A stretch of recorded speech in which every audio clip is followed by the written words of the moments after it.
नमस्कार साथियों, नवीन सर की क्लास में आप सबका हार्दिक स्वागत है, हार्दिक अभिनंदन है। एस और पी ब्लॉक की क्लासेस चल रही थी जिसके अंदर मैंने 2 पार्ट्स आपको डाल दिए थे। नेक्स्ट आज अपन पार्ट नंबर 3 की बात कर रहे हैं और इसके बाद अपन नेक्स्ट बायोमोलिक्यूल्स लेंगे। नेक्स्ट अपन स्टार्ट करते हैं जिसके अंदर क्वेश्चन नंबर 33 अब आप सबको पूछा गया है और ये सब आप सबको पता है। देखिए, एस ब्लॉक और पी ब्लॉक के जो क्वेश्चंस हैं वो काफी कुछ केमिकल बॉन्डिंग से रिलेटेड होते हैं। हमसे ये पूछा गया कि ऑक्सीजन अणु कैसा होता है, O2 मॉलिक्यूल्स कैसा होता है। तो आप सबको पता होगा कि जो O2 मॉलिक्यूल्स है वो अनुचुंबकीय होता है और उसका रीजन यह है कि उसके जो एंटी बॉन्डिंग मॉलिक्यूलर ऑर्बिटल होता है उसके अंदर 2 अयुग्मित इलेक्ट्रॉन्स होते हैं। अगर आप O2 अणु की MOT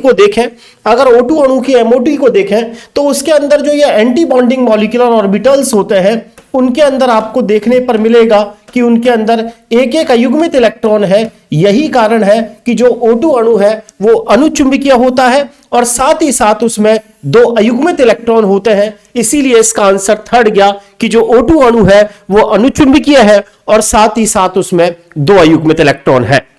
नेक्स्ट क्वेश्चन, अगले क्वेश्चंस की बात करें, बहुत इंपॉर्टेंट क्वेश्चन है। 4 हैलोजन्स दे रखे हैं और सबकी बॉन्ड एनर्जी बता रखी है। फ्लोरीन की बॉन्ड एनर्जी बता रखी है 158, क्लोरीन की बॉन्ड एनर्जी बता रखी है 242, Br2 की बॉन्ड एनर्जी बता रखी है 193, आयोडीन की बॉन्ड एनर्जी बता रखी है 157 और अतः हाइड्रोजन के प्रति क्रियाशीलता का क्रम होगा। एक्चुअल में यह हाइड्रोजन नहीं है, यहां पर यह लिखा हुआ है हैलोजन की क्रियाशीलता का क्रम होगा। आपसे हैलोजन की क्रियाशीलता यहां पर पूछी गई है कि हैलोजन्स की क्रियाशीलता सबसे ज्यादा किसकी है। देखिए, 2 अलग अलग तरीके से वो क्वेश्चंस को पूछेगा। अगर वो आपसे बॉन्ड एनर्जी का ऑर्डर पूछता है तो उसका क्रम अलग आएगा और हैलोजन्स की क्रियाशीलता पूछता है तो उसका क्रम अलग आएगा। हमसे पूछा गया फ्लोरीन, क्लोरीन, ब्रोमीन और आयोडीन। हमसे क्वेश्चन के अंदर यह पूछा कि आपको इन चारों की रिएक्टिविटी का ऑर्डर बताना है, सबसे ज्यादा रिएक्टिव कौन होगा। तो आपको पता है फ्लोरीन साइज में छोटा है और उस पर 3 जोड़ी लॉन पेयर है। इन लॉन पेयर के बीच में रिपल्सन होगा और यह बॉन्ड तुरंत टूट जाएगा। यही कारण है फ्लोरीन, क्लोरीन, ब्रोमीन, आयोडीन के अंदर जो सबसे ज्यादा जो रिएक्टिविटी है वो किसकी है, फ्लोरीन की है। उसके बाद फ्लोरीन से बड़ा साइज क्लोरीन का है, क्लोरीन से बड़ा साइज ब्रोमीन का है, ब्रोमीन से बड़ा साइज आयोडीन का है, आयोडीन का साइज बड़ा है। 3 जोड़ी लॉन पेयर है, तीनों जोड़ी लॉन पेयर दूर दूर है, रिपल्सन कम होगा, इसीलिए ये बॉन्ड आसानी से नहीं टूटेगा। यही कारण है इन चारों के अंदर सबसे ज्यादा जो रिएक्टिविटी है वो फ्लोरीन की है, उससे कम क्लोरीन की है, उससे कम ब्रोमीन की है और उससे कम किसकी है, आयोडीन की है। ध्यान रखें, इस तरह का क्वेश्चंस जब आए, इन चारों हैलोजन्स की रिएक्टिविटी ऑर्डर पूछे तो सबसे ज्यादा हैलोजन फ्लोरीन रिएक्टिव है, उसके बाद क्लोरीन रिएक्टिव है, उसके बाद ब्रोमीन रिएक्टिव है और सबसे कम रिएक्टिव कौन होता है, आयोडीन होता है। नेक्स्ट क्वेश्चन, आपको हैलोजन एसिड्स दे दिए, उनकी बॉन्ड एनर्जी और उनकी रिड्यूसिंग प्रॉपर्टी बतानी है। क्वेश्चन आपसे मैं ये कहूं, ये है HF,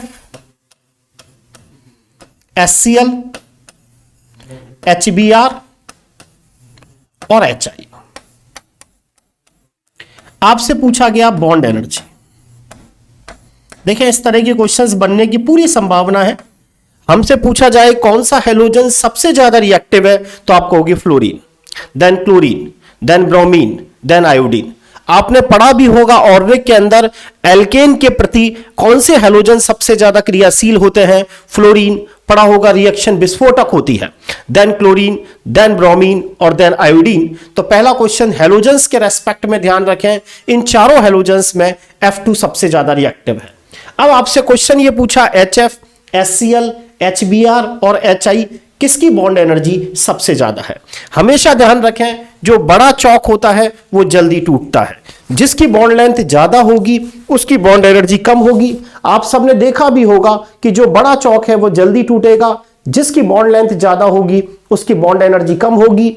ग्रुप में हमेशा साइज कॉन्सेप्ट लगता है। हाइड्रोजन साइज में छोटा है, फ्लोरीन भी साइज में छोटा है। हाइड्रोजन साइज में छोटा है, क्लोरीन साइज में बड़ा है। हाइड्रोजन साइज में छोटा है, ब्रोमीन साइज में और बड़ा है।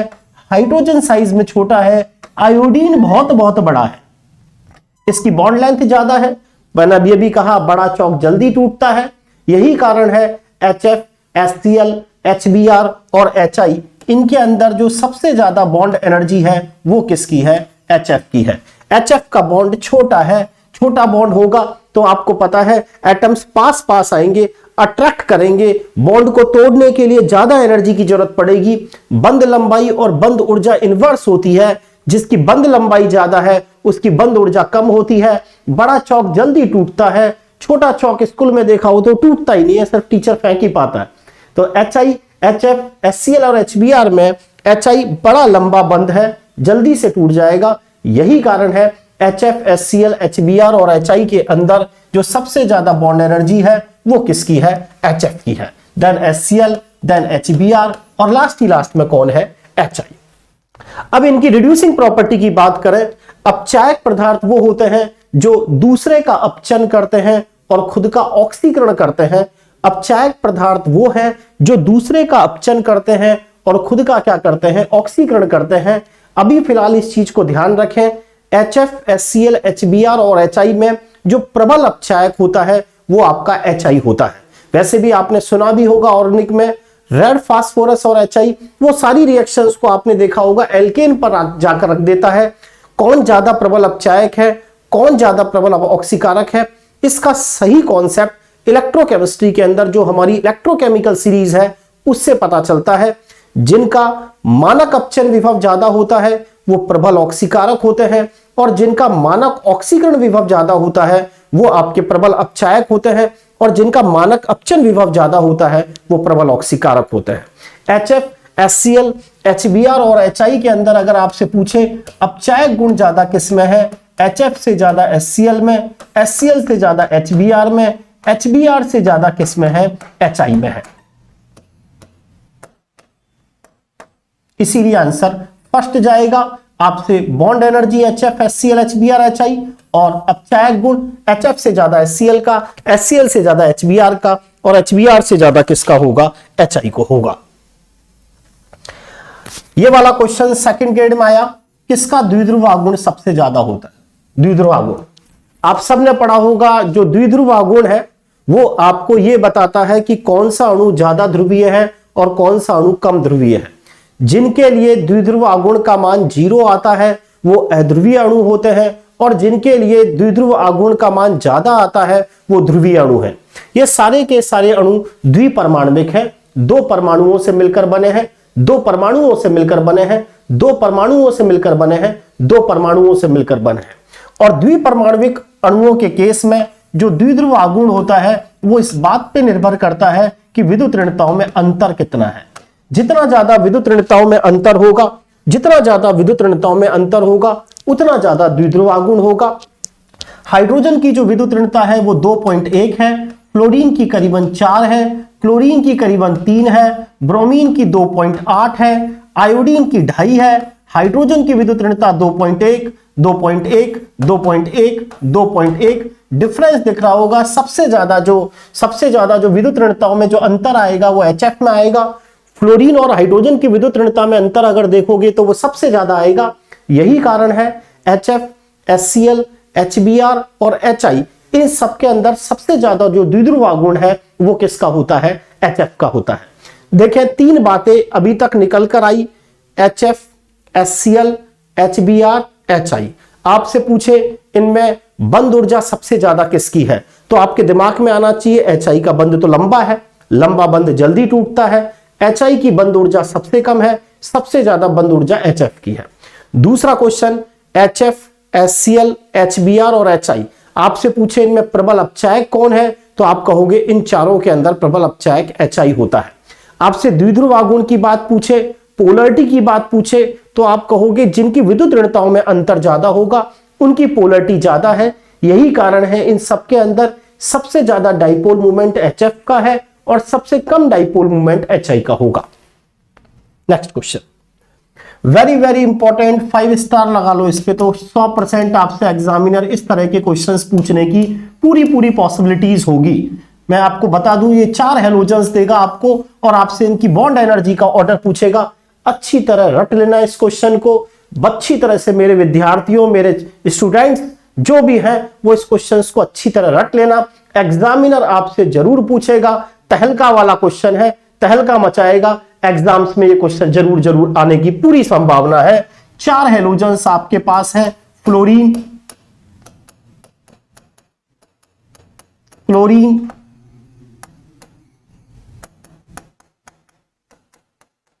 ब्रोमीन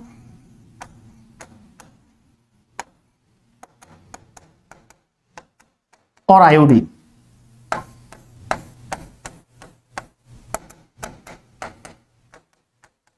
हमसे पूछा गया कि आपको इन हेलोजन्स के अंदर बॉन्ड एनर्जी बतानी है। अब हमें क्या लगता है, अगर हम सोचें फ्लोरीन, क्लोरीन, ब्रोमीन और आयोडीन, अगर हम देखें तो ऊपर से नीचे आने पर क्या बढ़ती है, साइज बढ़ती है, और साइज बढ़ेगी तो बॉन्ड एनर्जी क्या होनी चाहिए, कम होनी चाहिए। अभी अभी मैंने कहा था साइज और बॉन्ड एनर्जी एक दूसरे के इनवर्स होती है। सबसे बड़ी साइज आयोडीन की है, अगर आयोडीन की साइज बड़ी है तो इसकी बॉन्ड एनर्जी कम होनी चाहिए। सबसे ज्यादा बॉन्ड एनर्जी फ्लोरीन की होनी चाहिए क्योंकि इसकी साइज तो छोटी है, लेकिन फ्लोरीन की साइज छोटी है। साइज छोटी होने के कारण 3 जोड़ी लोन पेयर पास पास आएंगे, रिपल्सन लगेगा। यही कारण है F2Cl2 Br2 I2 के अंदर सबसे ज्यादा जो बॉन्ड एनर्जी है वो F2 की नहीं होती, सबसे ज्यादा जो बॉन्ड एनर्जी है वो Cl2 की होती है। उसके बाद Br2 का नंबर आता है, ध्यान रखें F2 थर्ड नंबर पर आता है, फोर्थ नंबर पर आपका I2 आता है। अच्छी तरह याद कर लें मेरे प्यारे बच्चों, ये क्वेश्चन 100% पूछेगा।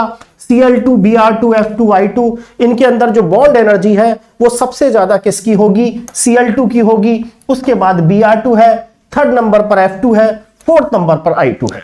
ध्यान रखें इन चारों हेलोजन्स के रेस्पेक्ट में 2 बातें याद रखें, F2 Cl2 Br2 I2। अगर वो मुझसे पूछे कौन सी हेलोजन सबसे ज्यादा रिएक्टिव है, आप कहोगे फ्लोरीन हेलोजन सबसे ज्यादा रिएक्टिव है। पूछे इन चारों के अंदर बॉन्ड एनर्जी सबसे ज्यादा किसकी है, तो ध्यान रखें सबसे ज्यादा बॉन्ड एनर्जी Cl2 की, देन Br2 की, देन F2 की, देन I2 की। I2 की साइज बड़ी है, बॉन्ड एनर्जी कम है। अगला क्वेश्चन, इनमें से वो कौन सा तत्व है जो भिन्न भिन्न ऑक्सीकरण अवस्था दर्शाता है। भिन्नात्मक ऑक्सीकरण अवस्था कौन दर्शाता है। अब आप सबको पता है कि सोडियम फर्स्ट ग्रुप का मेंबर है और ये केवल एक ही ऑक्सीडेशन स्टेट दिखाता है, +1। एक इलेक्ट्रॉन त्यागते ही अक्रिय गैस विन्यास ले लेता है। फ्लोरीन की विद्युत ऋणता ज्यादा होने के कारण फ्लोरीन केवल एक ही ऑक्सीडेशन स्टेट दिखाती है, -1। पोटेशियम एक इलेक्ट्रॉन त्याग कर इनर्ट गैस प्राप्त कर लेता है, यही कारण है कि इसके अंदर +1 ऑक्सीडेशन स्टेट मिलती है। फ्लोरीन के अलावा जो दूसरे हेलोजन है क्लोरीन, ब्रोमीन, आयोडीन, इनमें रिक्त डी कक्षक होने के कारण ये भिन्न भिन्न तरह की ऑक्सीकरण अवस्था दिखाने लग जाते हैं। क्लोरीन +1 भी दिखा लेता है, +3 भी दिखा लेता है, +5 भी दिखा लेता है, इस तरीके से +7 तक पहुंच जाता है।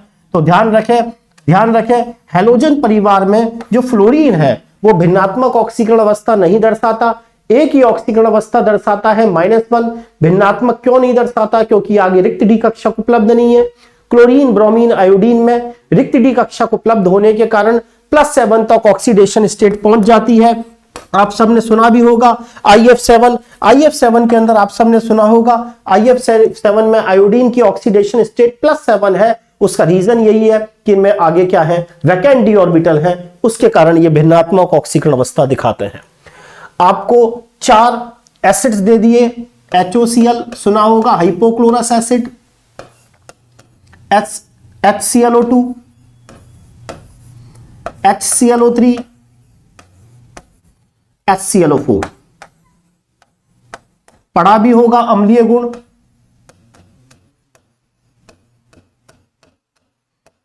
समानुपाती ऑक्सीडेशन नंबर। जितना ज्यादा ऑक्सीडेशन नंबर होगा केंद्रीय परमाणु पर उतना ज्यादा उसके अंदर अम्लीय गुण होंगे।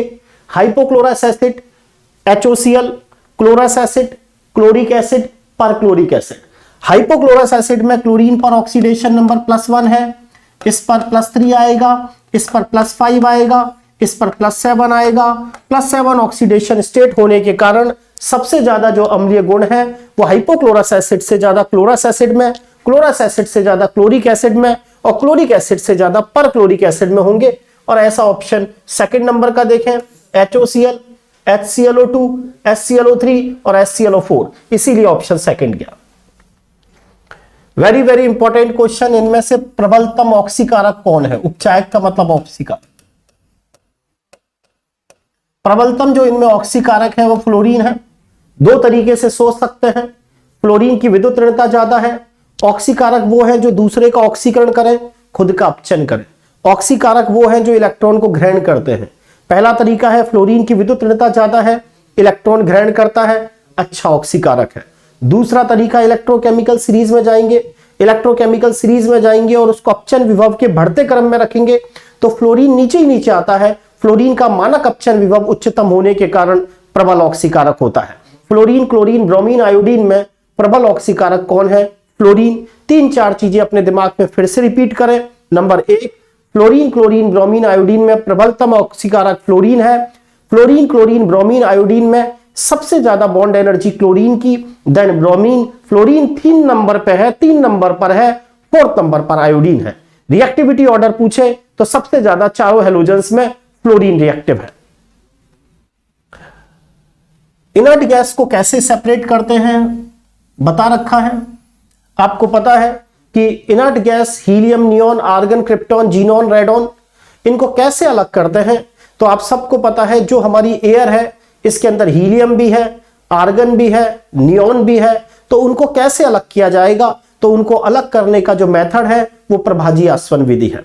जो अक्रिय गैसें हैं जैसे हीलियम, नियॉन, आर्गन, एयर है, एयर को क्या करेंगे? पहले टेम्परेचर को कम करेंगे, कंप्रेस करेंगे, एयर को लिक्विड फॉर्म में ले आएंगे और फिर आपको पता है प्रभाजी आसवन विधि उन लिक्विड उस मिश्रण के लिए लगाई जाती है जिनके अंदर कंपोनेंट में 25 डिग्री सेल्सियस से कम का टेम्परेचर होता है। तो ध्यान रखें, अक्रिय गैसों को जो हम अलग करते हैं, लिखा है वायु को पहले लिक्विड फॉर्म में ले आएंगे और उसका प्रभाजी आसवन करेंगे।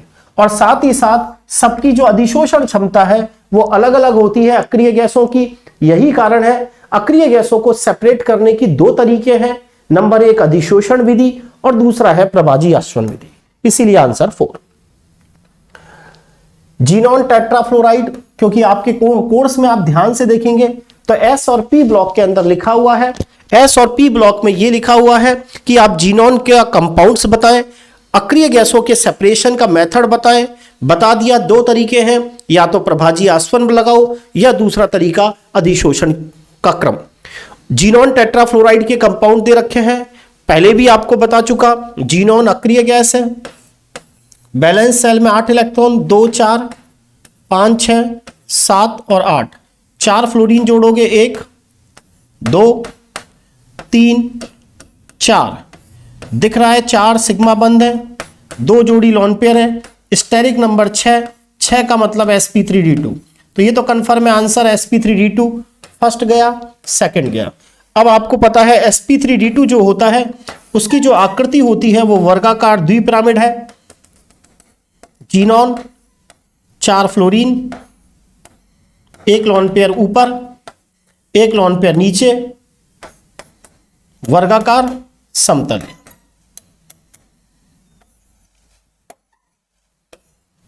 Next question, xenon difluoride, xenon tetrafluoride और जीनॉन हेक्साफ्लोराइड में आपको लॉन पेयर बताने हैं। जीनॉन पर कितने हैं?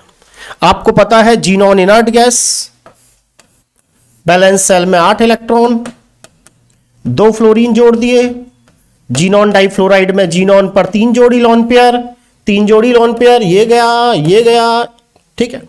जीनॉन टेट्राफ्लोराइड देख लो, 2 4 6 8, 4 फ्लोरीन जोड़ दो, 1 2 3 4, कितने लॉन पेयर हैं? 2, तो 2 रह गए, यहां भी 2, यहां भी 2। जीनॉन हेक्साफ्लोराइड 1 2 3 4 5 और 6, 1 जोड़ी लॉन पेयर बचेगा। इसीलिए जीनॉन डाइफ्लोराइड में 3 जोड़ी लॉन पेयर हैं जीनॉन पर, जीनॉन टेट्राफ्लोराइड में 2 हैं और जीनॉन हेक्साफ्लोराइड में 1 है। अक्रिय गैसों के बीच में जो बल लगता है वो आपको पता होगा, इनर्ट गैसों के बीच में जो लगने वाला जो बल है वो वान डेर वाल बल है। यही कारण है कि अक्रिय गैसों के अंदर वान डेर वाल त्रिज्या पाई जाती है, अक्रिय गैसों के बीच में वान डेर वाल फोर्स है। नेक्स्ट क्वेश्चन, जीनॉन टेट्राफ्लोराइड, ध्यान रखें सेकंड ग्रेड में आ चुका ये क्वेश्चन। बालकों, प्यारे विद्यार्थियों, ये क्वेश्चन आ चुका। जीनॉन टेट्राफ्लोराइड का आंशिक जल अपघटन, ध्यान रखें सेकंड ग्रेड में आ गया। जीनॉन टेट्राफ्लोराइड आंशिक जल अपघटन कराना है, HF बाहर निकल जाता है, बनता है जीनॉन ऑक्सा टेट्राफ्लोराइड। ध्यान रखें आंशिक जल अपघटन पूछे, पार्शियल हाइड्रोलिसिस पूछे तो जीनॉन ऑक्सा टेट्राफ्लोराइड बनेगा, जीनॉन ऑक्सा टेट्राफ्लोराइड बनेगा। अभी अभी बताया सुमेल करना है, अभी अभी बताया जीनॉन टेट्राफ्लोराइड जस्ट पहले ही आया था, आकृति वर्गाकार समतलीय है तो A का 4, ये गलत, ये गलत।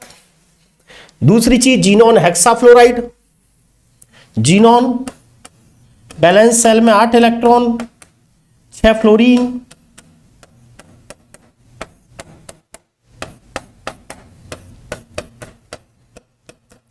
6 सिग्मा बंद, 1 जोड़ी लॉन पेयर, टोटल 7। तो संकरण होगा sp3d3।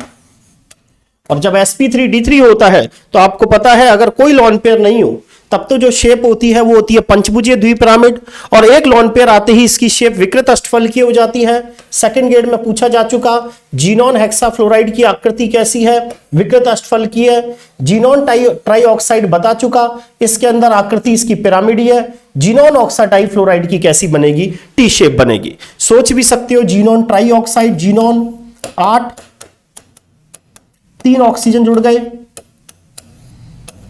3 सिग्मा बंद, 1 2 3, 1 जोड़ी लॉन पेयर, टोटल 4। संकरण sp3 चतुष्फलकीय नहीं होगा, क्यों नहीं होगा, 1 जोड़ी लॉन पेयर है इसीलिए जो शेप होगी वो पिरामिडीय होगी। और जीनॉन ऑक्सा डाइफ्लोराइड आप खुद निकालें, प्रैक्टिस करें, आपको आ जाएगा। तो मैं उम्मीद करता हूं आपको S ब्लॉक और P ब्लॉक के क्वेश्चन समझ में आए होंगे। नेक्स्ट अपन जो कल से टॉपिक चालू करेंगे वो बायोमोलिक्यूल्स करेंगे, क्योंकि बायोमोलिक्यूल्स के क्वेश्चन आपको मुझे लगता है कई बार गड़बड़ भी हो जाते हैं, तो थोड़ा सा उसको करना जरूरी है क्योंकि एग्जामिनर वो भी अपन से 8-10 क्वेश्चन पूछेगा। थैंक यू आज की क्लास के लिए। और मेरा स्टूडेंट से बार बार कहना, ऐसे मत करो भाई, गुरु दक्षिणा तो आपको देनी ही पड़ेगी। और सर की गुरु दक्षिणा बहुत बड़ी नहीं है, सिर्फ इतनी सी है, चैनल्स को ज्यादा से ज्यादा जो मेरे वीडियोस हैं उनको शेयर करें, लाइक करें, और नवीन सर की वैसे भी सारी क्लासेस फ्री है तो इनको ज्यादा से ज्यादा देखें। थैंक यू आज के लिए।